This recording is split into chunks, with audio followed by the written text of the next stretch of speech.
Kuyum negizi жакшы үй иштеринде же башка нерселерде жардам берет.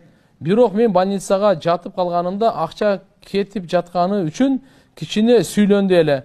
Ошого аябай наразы болдум. Анан айтып жатам.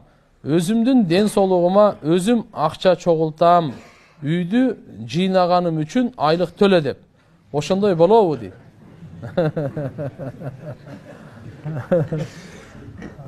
Машалла. Анда көп алып коесуңар го дейм да. Я. Анда мына эркек көпкө түшүп калат. Чын айтайын, эгерде аялдын үйдө иштин кыла турган акчага баалай турган болсоң, ооругана бир жылда бир ооруп калат да. Анан көрөк ошону нормалдуу төлөп эле болду. Хоп ака деп эле, хоп арзан, эмне арзан, хоп арзан. Жашоону өткөрө бериш керек да. Болбосо көпкө түшүп калат. Точно айтайын.